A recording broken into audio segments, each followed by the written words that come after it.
Breathing in. Hold it. Slowly breathing out. Now, of course, you don't do this everywhere. I mean, if a teacher's giving you a firm word, which you might need from time to time, you do not want to be standing in front of the teacher going,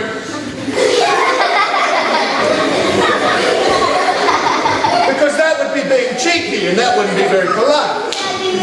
And you don't want to be at the shop buying a bottle of milk, standing in the middle of the shop going,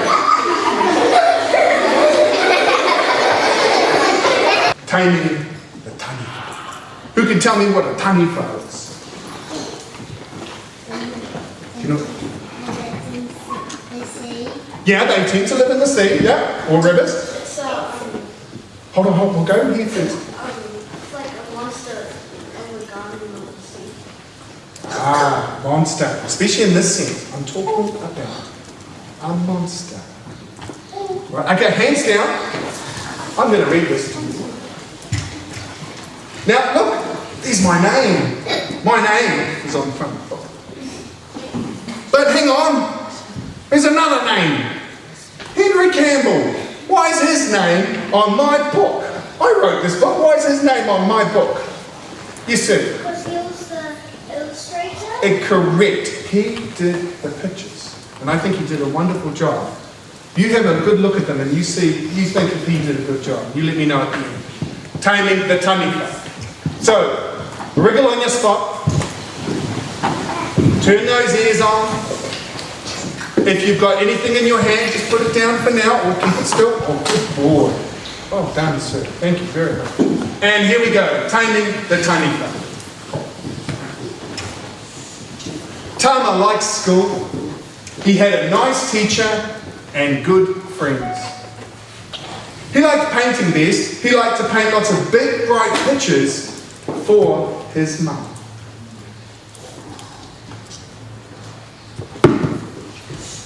One thing Tama didn't like was James. James was mean. He always ruined Tama's games and ripped up his paintings. He would even take Tama's lunch.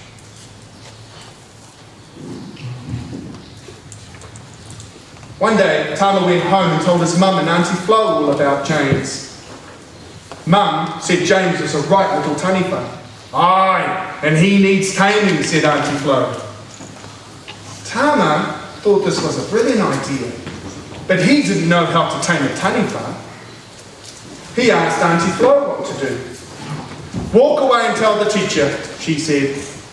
Tama didn't like being a telltale, but maybe telling tales would work.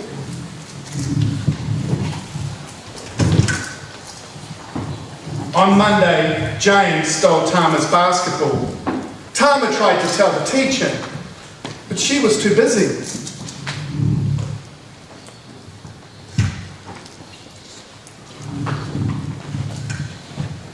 That night, Tama went and asked Uncle John how to tame a Taniwha. Give him some of his own medicine, Uncle John said. Whatever that Taniwha does to you, do it back harder. James was tough, all right, but maybe fighting back would work.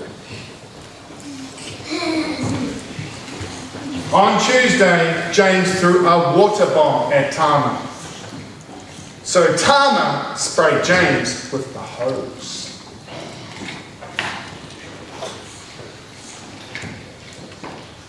James chased after Tama. He pushed Tama right in the middle of a huge, muddy puddle.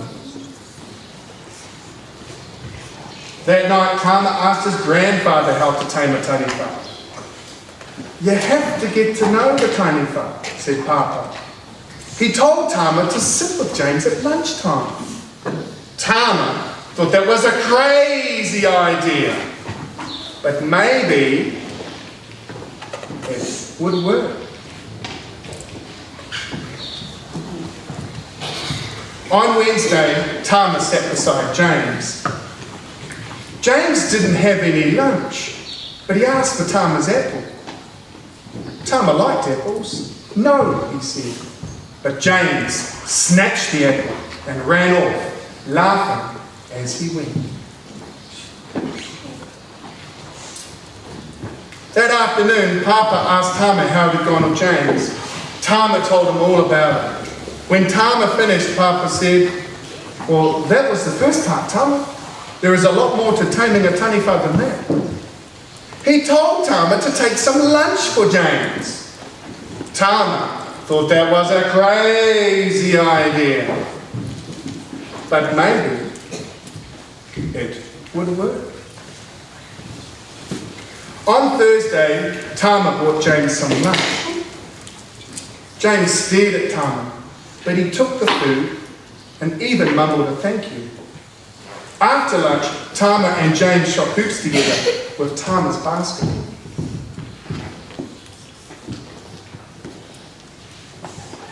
That afternoon, Tama raced home to Papa. Papa, Papa, he cried, it worked. James was nice to me for the whole day. Papa smiled and gave Tama a big hug. But then he said they still hadn't finished. Tama groaned. Papa told him to invite James home with him the next day. Tama thought that was a crazy idea. But maybe it would work. On Friday, Tama asked James if he'd like to come over. Yeah, cool, said James. Tama was so surprised, he almost fell off his chair.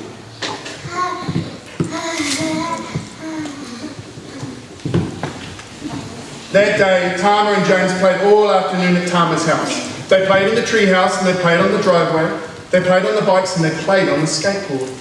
Auntie Flo gave them a huge bit of chocolate cake each. And James even helped with the cleaning up. When James went home, Papa put a kornanua around Tama's neck, a greenstone. This is for taming your first taniwha, Tama, he said. Tama smiled. Maybe your crazy ideas worked after all, Papa, he said. Last one. And that's taming the taniwha.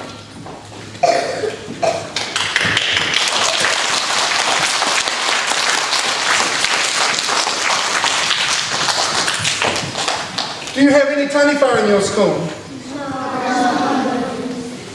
No bullies in your school? No. Oh, that's lovely to hear. You know, I go to schools right throughout New Zealand. I've been to schools right up north, right down south, and a lot of schools, most schools, have bullies from time to time. And that's what I call taniwha. And I think that we all can be a bit of a taniwha sometimes. I think we all have a taniwha inside of us. It comes from our hurt, times when we get hurt, and it turns into anger. And I think sometimes we don't always do the right thing. Maybe there's someone in your class you don't let play with you sometimes. Maybe you've been mean to someone sometimes. We all do these things, especially when we're growing up, because we're learning about all this stuff. We're learning how to treat others. So I'm wondering, are you ready to tame your taniwha today? I'll ask you again, are you ready to tame your taniwha today? Alright, now you're going to have to listen very carefully to me, because what we're going to do is we're going to bring our taniwha out into the room. Now taniwha are very scary, so you're going to have to listen very carefully. Are you ready to do that? Here too, stand in.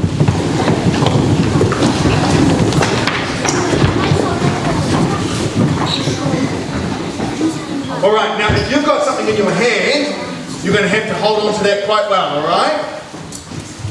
Okay, now everybody needs to be looking at me.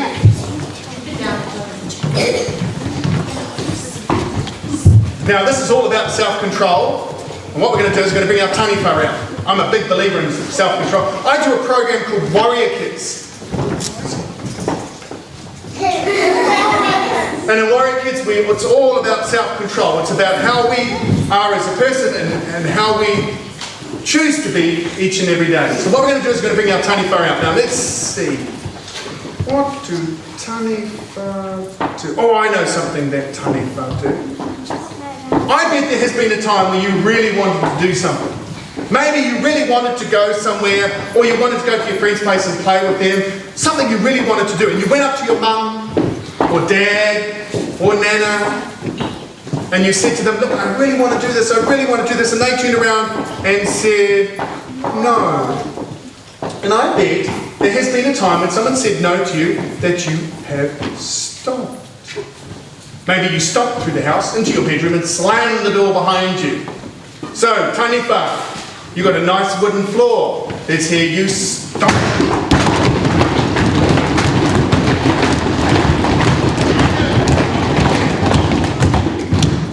Put up your hand if you've got a brother or sister. Okay, hands down. Now, brothers and sisters can be really annoying sometimes. And I bet that when your brother or sister is annoying to you, you show them your Taniwha face. Show me your Taniwha face. Oh, I can see some pretty scary faces around the room. Because when you're angry, I bet you do not look like this.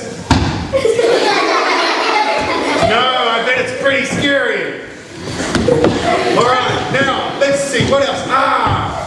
Taniwha are loud. Oh, waiting.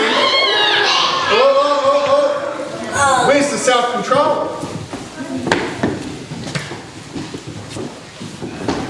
Oh, I like this. This is good. Wonderful, sir. Wonderful at the back there. Good self-control. You can see lots of warrior kids here. Now, shh. When I say go, it's a wonderful opportunity, this.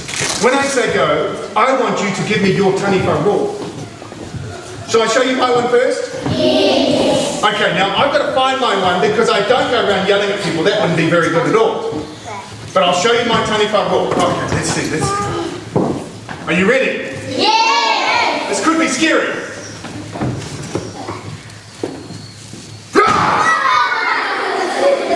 Okay, now you notice mine was nice and short.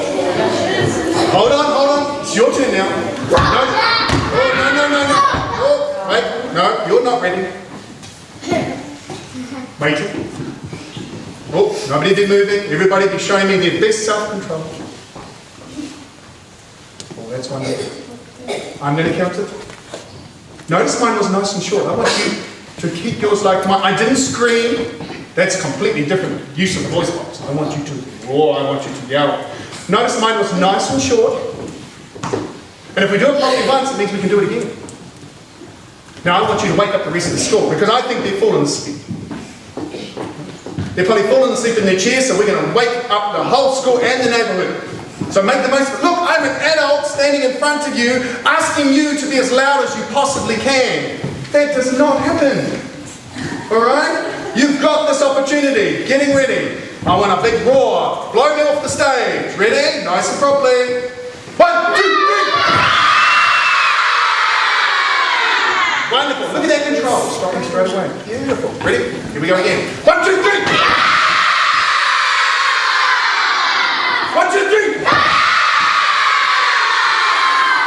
And you guys are loud. All right, Taniwha, stop your feet.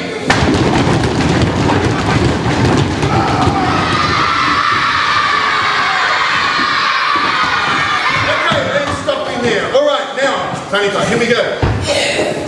Now let's do an exercise to calm ourselves down. This is a calming Taniwha exercise. A taming Taniwha exercise. The hands are here like this. Getting ready. Now, very quietly, breathe in through the nose. Hold your breath. Hold it. Now, very slowly breathe out the mouth. Here we go again. That was wonderful. I'm looking around the room and I can see lots of people who have wonderful self-control. Here we go. Breathing in. Hold that breath. Slow. And again. Oh, nice and quiet over here in the middle. Here we go. Very quiet. Hold the breath. Hold it. Now quietly, see how quiet you can be as you breathe out? Well, that was like now. Here we go again. 2 more times. 2 more times. Breathing in. Hold that breath. Slowly breathe out. Last one. Oh, I can feel you relaxing already. Breathing in. Hold it. Hold it.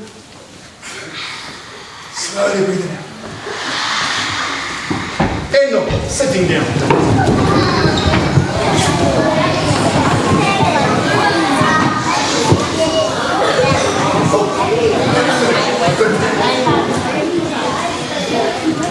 All right. Our time is going so fast. It's incredible. I was watching our time. It's just disappearing. Now, this is an exercise you could do if you're ever feeling angry or sad, you're not feeling so good, or scared, or if you're laughing too much. Okay, this could be an exercise that you use. And if you do it lots, your teachers might start practicing it too. So you might see your teacher at the back of the classroom. And if your teacher's doing that, I think lucky for you. Now, of course, you don't do this everywhere. I mean, if a teacher's giving you a firm word, which you might need from time to time, you do not want to be standing in front of the teacher going,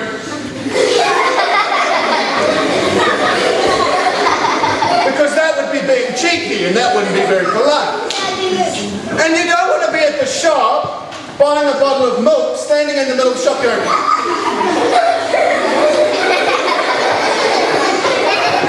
because other people in the shop might look at you like you're strange. Those times I do it without the hands. Those times I don't use my hands at all. I just breathe in through my nose. I hold my breath. And then I slowly breathe out through my mouth. And I'll do it again. I breathe in. I'd hold my breath. And then I'd slowly breathe out through my mouth. Wonderful. Very good.